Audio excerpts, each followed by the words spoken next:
Impact Wrestling Against All Odds 2022 is taking place on Friday, July the 1st. It's not been so long since the anniversary. We've got a match card that's quite fitting of this show already for Impact Plus. Going to be giving you all the predictions today on the 5 announced matches and speculating potentially in the spoilerville of the other matches that could be on this show. But before we do that, please like, share and subscribe to SCW. Help it spread the word of the channel here on YouTube. And like I say, let's dive straight into it with some incredible matches that we know that are confirmed right now for Against All Odds. And we're going to start things off then with the Impact World Championship. Josh Alexander, the world champion, will be taking on Joe Doering of Violent by Design. Of course, Joe Doering has been undefeated in singles competition to this point in Impact Wrestling. So this really feels like a good point at this stage to push Joe Doering to this spot, in my opinion, because it's sink or swim. Is Joe Doering going to be a top guy that remains an unbeatable monster?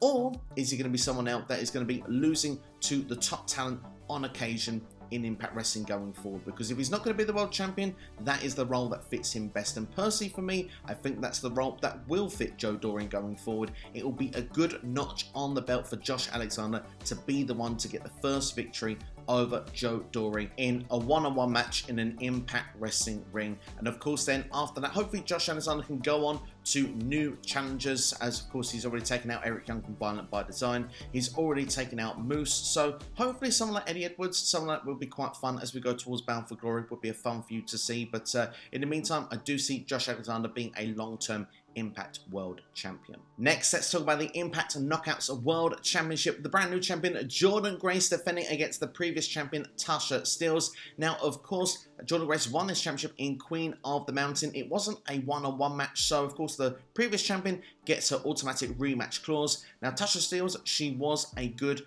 Knockouts champion in that division, but it's time to freshen things up. Jordynne Grace will retain here, in my personal opinion. I think Jordynne Grace, it's been a while since we've seen her as Knockouts champion, and there's a lot of fresh challenges for her going forward. It's been a couple of years since we've seen her against Deonna Purrazzo. There's Chelsea Green now that's in the mix. We've got baby faces such as Mickie James, Mia Yim. We could even have Tasha Steelz bodyguard Savannah Evans going for the championship, or even an undefeated Masha Slamovich. So there's lots of options going forward, going into Bound for Glory. That's how long I expect Jordynne Grace to at least hold that championship for.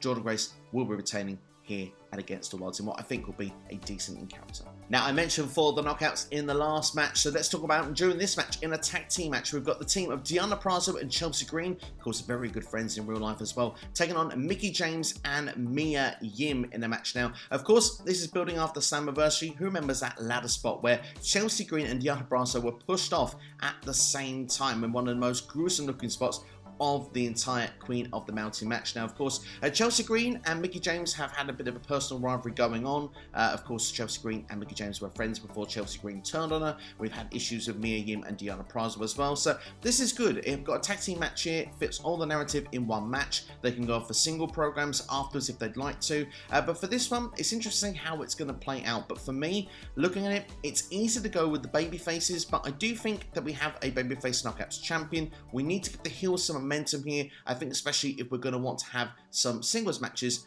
after this program. So for me, I'm going to say that Deonna Purrazzo and Chelsea Green will find a way to cheat for victory here. Perhaps maybe cheating over Mickie James. I think that could be the way they could go here. That keeps Mia Yim looking strong because I think she has got potential to be a future Knockouts champion as well. Mickie James has been the established Knockouts champion, of course, a few months ago now we're going back to, but still, I don't see her winning that championship anytime soon. She could afford a loss, of course, as well, being an Impact legend as well. So yeah, my final prediction for it will be Deonna Purrazzo and Chelsea Green to pick up the W. Next, let's talk about a rematch from Slammiversary, shall we? Moose taking on Sami Callihan. Now, of course, this was brutally violent in the last encounter.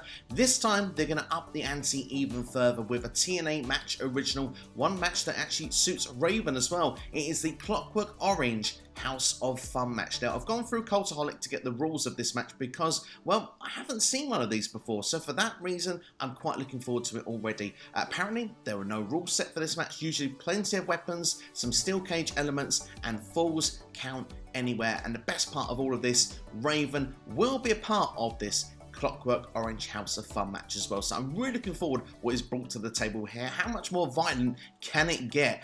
after Slammiversary. We're going to have to wait and see. And what role is Raven going to play? Is he going to be there to cool things down in the middle to make sure that this is settled? Or is it going to be where Raven might come back for a match? One can dream, eh? Maybe Raven versus Sami Callihan could be a fun one that we could see, or even against Moose. To give a prediction, I'm not really sure what to expect here, but I'm going to hope. I'm going to go with hope rather than actually anything else here. I'm going to say that Moose will pick up the victory, and I think Raven will be the one to cost Sami Callihan, because this is supposed to finish here. So it would make sense in a way if Callihan was to win, but also it gives Callihan some direction going out of this as well and keeping Moose strong as well. So for that reason, yeah, I'm going to go for Moose to pick up the victory, because on paper, Sami looks like the favourite going in, and sometimes that goes against the baby faces, can go in the favour of the heel. They find a way to get a victory. So yeah, that's my reasoning for Moose to pick up the win. Last then of the matches that are confirmed at the time of recording, we've got a 10-man tag team match. Honor No More will be taking on James Storm, the Impact World Tag Team Champions, the Good Brothers, and what was meant to be the Briscoes. But the Briscoes, of course, were taken out by Honor No More last week. They've been destroying legs with steel chairs of late, of course, wrapping one chair around and then, of course, using another steel chair to just brutally beat down their opponent repetitively with the chair as well. It did the job to take out Heath and Rhino before Slammiversary. It seems to have done the job here according to Impact's website with the Briscoes as well. They will not be cleared to compete in time. So there are two mystery spots here. Now, obviously, perhaps Heath and Rhino could return here at this juncture. It will be a perfect placement for them to come back rather than keep them off TV for weeks and months if they're not injured. Of course, Chris Harris could be another shout as well. He promised he wouldn't get in the ring again. He was tempted to get in the ring again, and James Storm said he wouldn't let it happen. But of course, well, if the numbers disadvantage is there, maybe he just might step up. But I'm going to go with Heath and Rhino. You'll probably know this because Impact Wrestling is actually on tonight. But of course, I wanted to record this before then because, well, I wanted to give time for this predictions video to get out there for you to all see it. So that's pretty much why I've done the predictions now. But for me, I expect the babyface team, if you will, of James Storm, the Good Brothers, and whichever team comes in to defeat Honor No More. But for me, I want Honor No More to pick up the victory because this group, for me, is starting to lose its relevance just a little bit. I mean, it came in really strong, all guns blazing, picking up victories, but of course they lost at Slammiversary, which is fair enough on the night. They did blame PCO, which could tease the start of a breakup, but if they were to lose again on this show, then they start to fall down the pecking order. And for me, Eddie Edwards should have been someone that was a top heel in the company going for the World Championship a lot sooner than now. He seems to have just fallen in this sort of mid-card kind of area, which for me, it's kind of damaging. It's kind of dangerous. We could have got a lot more out of this group, and I still think we can get there. They just need to get a couple of big wins back under their belt. So I hope they win on this show, but with two mystery people coming in, for me, that screams that it's going to be the other team that will pick up the victory. So my final prediction will be James Storm, the Good Brothers, and which other two that come in. And yes, I do realize earlier on I said Good Brothers, baby faces. It sort of feels that way here, doesn't it? But yeah, maybe tweeners, who knows? But either way, I expect them to pick up the W. So now we're about to enter spoiler territory. So if you don't want to know what I'm going to talk about next, now is your time to switch off the video. But what I will say is, if you do want to stick around and know what other matches potentially are on this show, I've got to give a shout out to Alliance Pro Wrestling Network, who gave a video, which I can put in the link in the description of this video as well, pretty much giving what the rest of the match card here for this show will be. So there's 3 more matches to go through. I'll quickly give my predictions for them as well without too much detail. We're going to have a X Division Championship match. Speedball Mike Bailey should be defending against Trey Miguel. Now, Trey Miguel is listed to be in the number 1 contenders fatal 4-way this evening, so that would mean he would probably win that match. Speedball should retain the championship here, but it does make sense for them to have this match because Trey Miguel did beat Speedball Mike Bailey in a one-on-one match before Speedball became the X Division champion. Now, I do believe this will be a great match, and I do think long-term still the direction is Speedball against Ace Austin. I want that one-on-one program on an Impact special. Perhaps it's bound for glory. We'll have to wait and see. Also on the show, we've got the Knockouts Tag Team Championships. We've got Rosemary and Taya Valkyrie, the brand new champions, defending against Tennille Dashwood and Giselle Shaw. Of course, Madison Rayne is injured at the second. Giselle Shaw will be fitting in on that role. Obviously, it would have been an automatic rematch if not. I think Giselle Shaw, she's not really doing too much in Impact.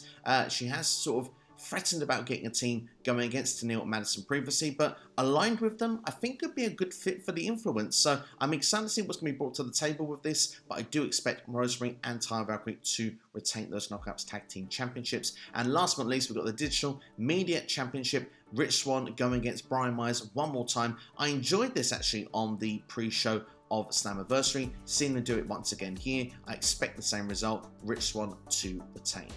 So that's pretty much everything then for Against All Odds of the predictions. Let me know your predictions now in the comments below. If you've enjoyed this video, then please like, share with a friend as well, let them know SCW is here, subscribe to the channel as well, hit the notifications bell so you know each and every time a new video is released on the channel. Thanks everyone for your support. As always, have yourselves a great day. Enjoy Against All Odds that's taking place on Friday, July the 1st. And in the meantime, why not check out some of these videos on the side of your screen right now. Thank you for watching SCW, and I'll see you next time.